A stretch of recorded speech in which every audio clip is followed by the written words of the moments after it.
Welcome back to the Dershow. Before we get to the serious legal and political issues of the day, a quirky story about animals in the law. So, this is a true story. A great photographer went into the wild to photograph monkeys, gorillas, apes, and he couldn't get close enough to them; they would run away. So he left the camera on a tripod and left a mirror so the animals could see themselves, and then a button, and the animals would then press the button and take essentially selfies. And he then went and collected the selfies and wanted to sell them, obviously, for a profit. He had put a lot of effort into it, a lot of work, and a lot of money into it. And PETA, the animal rights organization, sued him and said no, he didn't have the copyright. He didn't take the picture. The ape that pressed the button had the copyright, and therefore he had to pay whatever money he received from the pictures to the ape, and to funds designed to support the ape. The case went all the way through the courts, and ultimately the courts held no, that he did have the right to the copyright.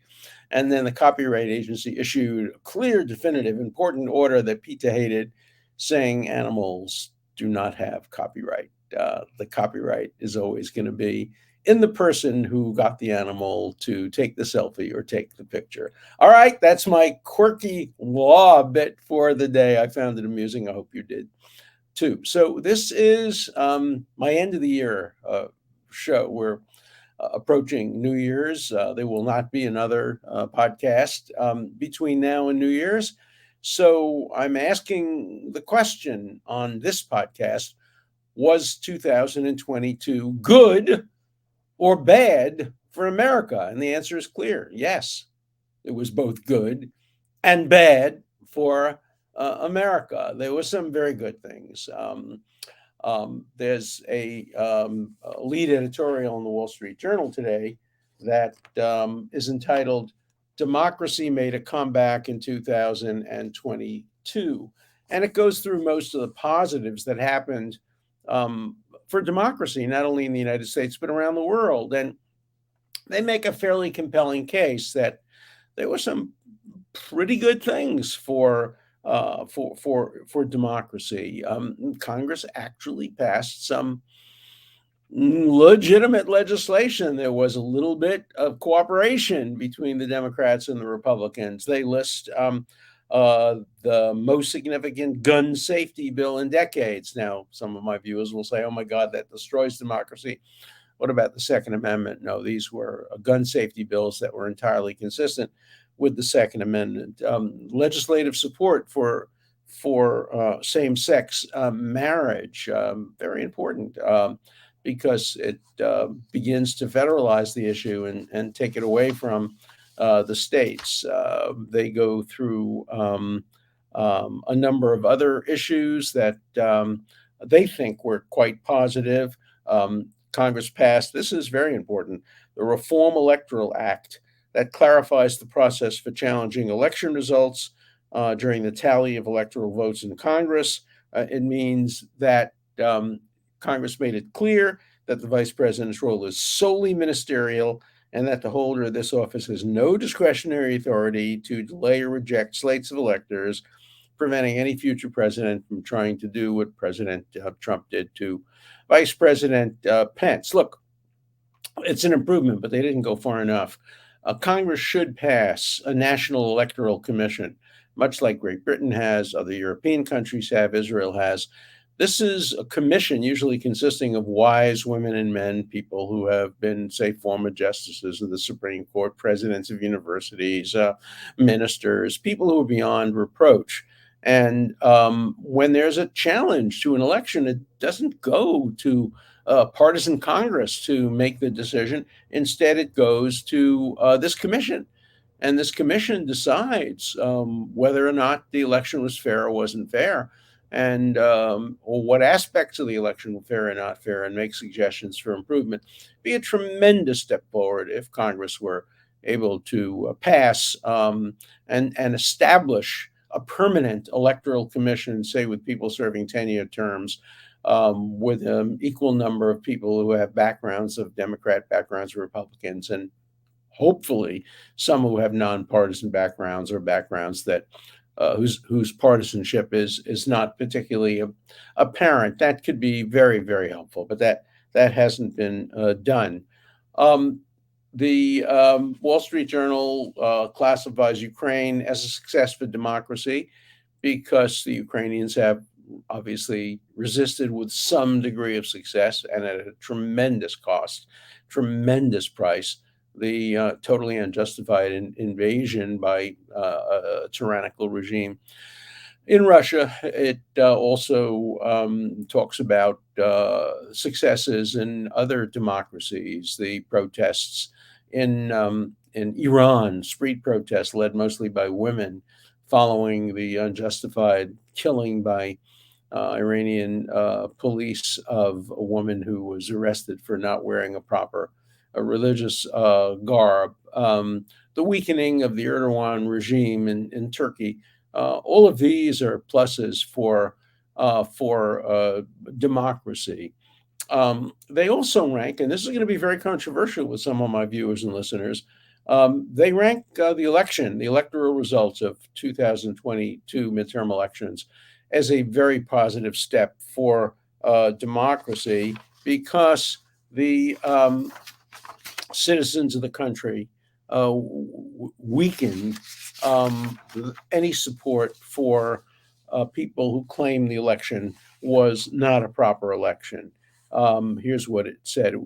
It was a good year for democracy at home and abroad. In this midterm election, many Republicans and independents drew the line between honorable conservative candidates and candidates who endorsed Donald Trump's lies about the 2000 presidential election was stolen. And they go through each of the elections and they show that in virtually every case where one of the candidates said the election was fair and the other one said it was stolen, the one who said it was stolen lost the election. Not in every case, but in the vast majority of cases. And they interpret that as a pretty overwhelming rejection of the notion that somehow the election was unfair. You know my views. My view is that Biden was absolutely properly elected, that there was a constitutional question about the Pennsylvania election and how the governor had expanded the time for voting beyond that permitted by the legislature, and that the Constitution doesn't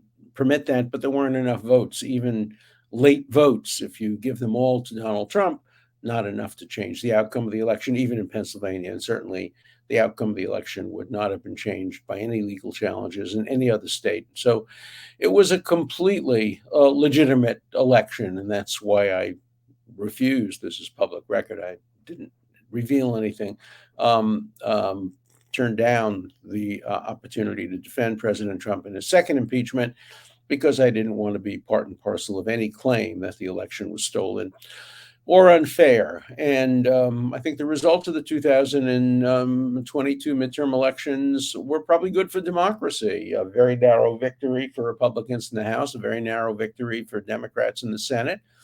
Democracy works. Democracy prevailed. That's what the people wanted. They wanted a divided government. Very often we've had divided governments over the years. The framers of the Constitution understood that a bicameral legislature elected 2 years in the House, 6 years in the Senate was not a prescription for efficiency. It was an attempt to prevent tyranny and to prevent any one branch or any one house within the legislative branch from assuming too much control. And so it worked. It worked pretty successfully. So those were some of the upsides that was good for the country. You can agree or disagree with those upsides, but I'm just reporting what the Wall Street Journal, a conservative, generally pro-Republican newspaper, but anti-Trump newspaper, has reported. They went through a number of other issues, but those were the most important ones. What about the negatives? Well, the Wall Street Journal didn't really focus too much on the negatives, and I think there were a lot of negatives. Free speech suffered tremendously in the year 2022 on college campuses, in the social media. Due process suffered enormously, and I don't think we've seen successes in immigration policy. The Supreme Court kicked the can down the road yesterday when it basically kept in effect the title that gave the administration certain powers, emergency powers under COVID. And Justice Gorsuch, in dissent, it was a 5-4 decision, said, no, you can't use an emergency that grew out of COVID now that that emergency is over. I'm, talking from a COVID bed, basically. So it's certainly not over for me, but over as a national pandemic to justify administrative regulations and emergency measures. So I don't think that we had a successful year with immigration.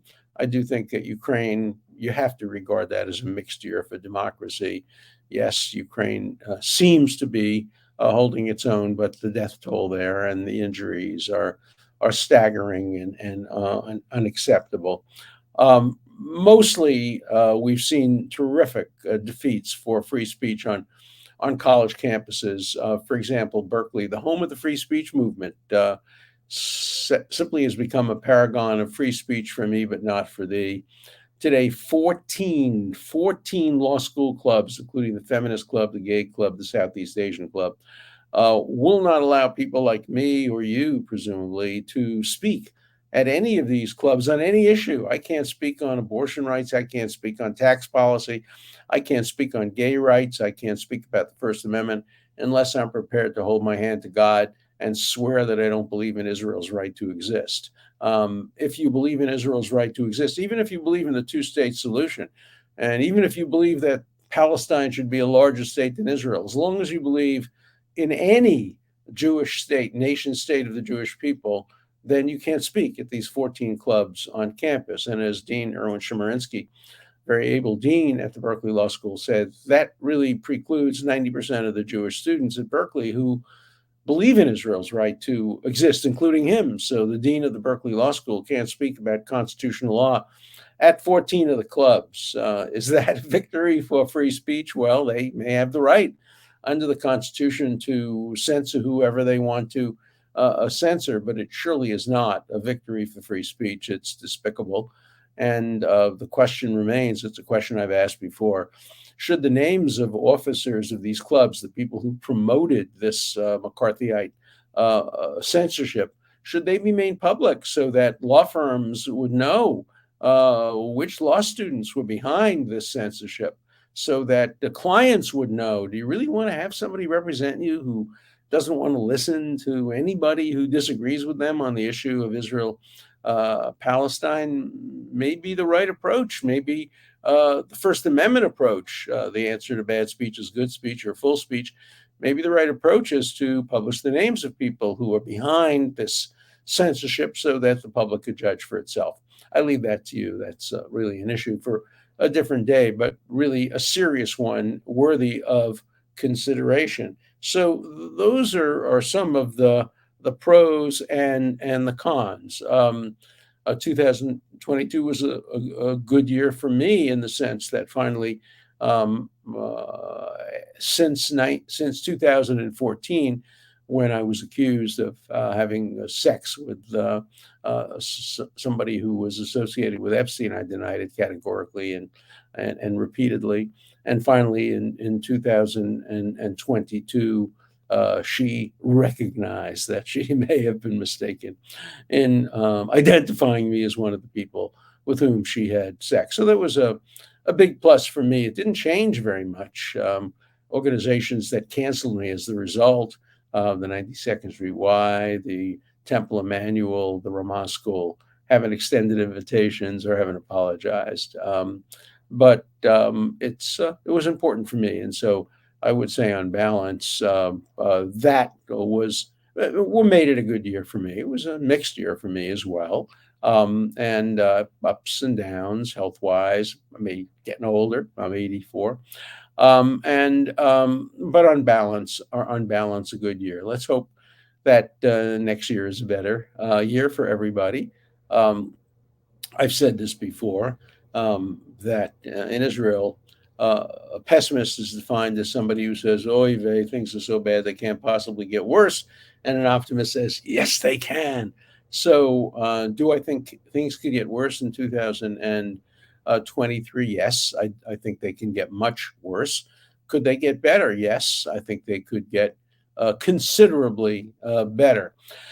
What can we expect in 2023? Well, we may see an attack by either Israel or Israel and the United States or Israel, the United States, and Saudi Arabia against Iran's nuclear program. All three of those countries agree it would be unacceptable to the world to have a nuclear arsenal in the hands of one of the most barbaric countries in the world. This is a country that executes dissenters, executes gays, executes, murders women who won't wear appropriate Sharia clothing.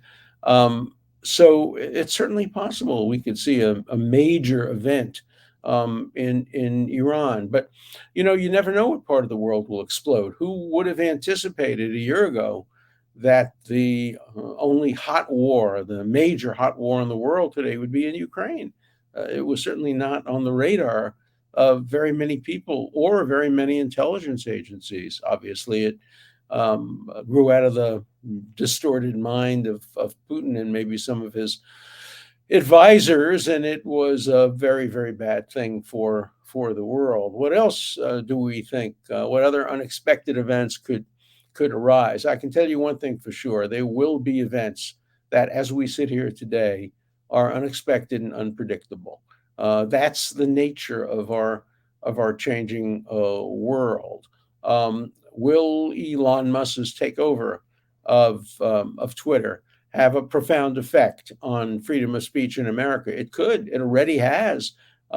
He's already disclosed what had been kept secret by Twitter for too long a period of time, namely that the government of the United States had spent money in an effort to try to get social media like Twitter to censor things that they disagreed with. That poses a multiple threat to the Constitution. The first threat is obviously to the First Amendment. The government is not allowed to, either directly or indirectly, try to censor constitutionally protected material. And if they did, if they put their thumb on the scale or perhaps even their elbow on the scale, that was an implicit violation of the First Amendment. But equally disturbing is the fact that if they did it surreptitiously without accountability. And so the public couldn't know about it and couldn't complain about it and couldn't take legal action about it. So I give three cheers for Elon Musk for having revealed that, and I give him two and a half cheers for his own efforts to censor less. Of course, the reason I took away that half a cheer is because he, at the beginning, tried to censor his own critics. I think he's backed off from that. But you give anybody the power to censor, and they're going to use it. And social media, we know, has virtually untrammeled power to censor or to encourage or to cancel or to highlight. And maybe they have too much power, but it's a power the First Amendment probably gives them. So I think the year to come will probably have some important developments for freedom of speech and for due process. Those are both works in progress, and they're very important. And we'll see in what direction they go. And so I'm hoping for a better year in 2023 and worried about a worse year. We always have to be ready for the worst. We always have to anticipate the dangers. I think nobody could have anticipated some of the dangers that we confronted in the first 22 years of the 21st century. I don't think anybody could have anticipated the reaction to the George Floyd killing. I don't think anybody could have anticipated the COVID crisis. I don't think anybody could have anticipated 9/11 and so many other unpredictable, unanticipatable events, which is why governments have to be nimble and they have to be ready. They have to be prepared for the unpreparable, prepared to respond to things that they couldn't conceivably have imagined. That's the essence of good government. And that's the way we evaluate good government. Will we have an economic downturn? Will there be an economic crisis? Will it affect the 2024 election? Obviously, economic downturns generally affect the fortunes of the incumbents and those in power. So, but they also, those in power and incumbents, have a somewhat greater ability to control the economy than those out of power. So it's a knife that cuts both ways. But um, the Talmud says that prophecy ended with the destruction of the second temple, and Yogi Berra put it even more pithily, saying prediction is difficult, especially about the future. So I'm not in the business of telling you what I think will happen in 2023. I will tell you that it poses great dangers to democracy, to our economy, to our way of life. I didn't even mention climate effects and violence throughout the world. Great dangers, great dangers confront us, and great opportunities. And who knows, we may see cures for some of the most dreaded diseases during this year. So let's prepare for pessimism and hope for optimism, and hopefully all of us will have a better 2023 than we had 2022. Okay, let me turn to some interesting letters that we got for the last couple of days. What is your reaction to Google labeling the word Jew as a pejorative? Well, A, they took it back, and B, of course, it's a serious mistake. I'm a Jew, I'm very proud of it. If somebody starts yelling at people, Jew, Jew, Jew, or painting Jew on people's houses, obviously context is everything, but the word Jew itself is an honorable word and should be honored. Wow, Jews get mad at stuff and they never admit they're wrong about anything. Take the Holocaust hoax. For example, instead of appreciating Germans and Nazis, we're supposed to really appreciate people who killed 6 million Jews and probably 50 million other people in the Second World War. Instead of appreciating Germans and Nazis because it never happened, the Holocaust, they continue their lies and promote hatred of the white race. But if you listen to Whoopi Goldberg, of course, the Holocaust was directed against the white race, Jews being white. It's so interesting how people who hate Jews either regard them as white if they want to say something negative about them and they think white is a negative connotation, or deny that they're white if they want to say something negative about them as well.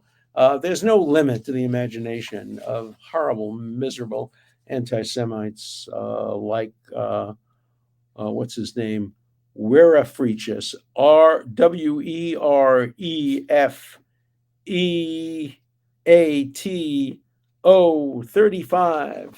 That's the guy who denies the Holocaust, and he expects us to take anything he says seriously. Okay, Professor, here's a bulletin for you. This nation does not need aliens to renew the lifeblood of the country. It seems to me that Mother Nature already provides something that's called babies. Every population renews itself, et cetera, et cetera, et cetera. And it goes on and makes this kind of absurd racist claim. It was the same claim that was made in the 1880s when my grandparents were coming over. What do we need immigrants for? We have enough Americans, they're having babies.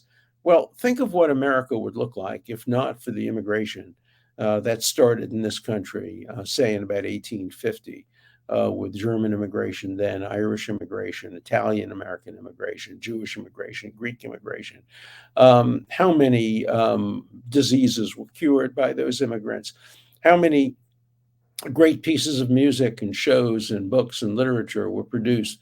The New York Times every year has a page in which it honors immigrants in this country and what they've accomplished. And if you just look at it, it's amazing. So no, you're wrong. It's not going to be done by just replicating the population. Immigration is crucially important to renewing the lifeblood of a country, and that's been proved in America since the day it came into existence. So 3 cheers for the immigrants who've made America great. And I suspect that whoever wrote this letter probably has parents, grandparents, great grandparents who were immigrants themselves. It reminds me of the comic routine that Yakov Smirnov, a Russian immigrant, used to have in his television show. He would be standing in front of the Statue of Liberty with his thick Russian accent and saying, "Oh, thank you, Miss Liberty, for saving all of us immigrants from Russian oppression. Thank you so much. Now, I just want you to do one more thing. Could you please keep the rest of those damn immigrants out?" That's the way in which many Americans have approached immigration. Thank you for letting us in. We really improved the country, but we don't really need other people because they come from, or as he says it in his letters, shithole countries. Well, my parents, my grandparents came from Poland, and not a country that I think they were very proud of. In 1968, even 20 years after the Holocaust, the Poles conducted another pogrom against Jews in 1946. After the Holocaust was over, they murdered Jews in a town called Kilsa. Um, uh, Not a country that I'm proud to have been part of. There's some great Polish people and great Polish history, but the history of Poland in the last 100 years has not been something to be proud of, except that it produced a great many Polish Americans who now serve with extraordinary distinction in every aspect of American life. And I think the same can be true said about many other countries that the immigrants themselves have produced a tremendous amount of positive results for America, even if you don't like the countries. The people who left didn't like the countries either. That's why they left.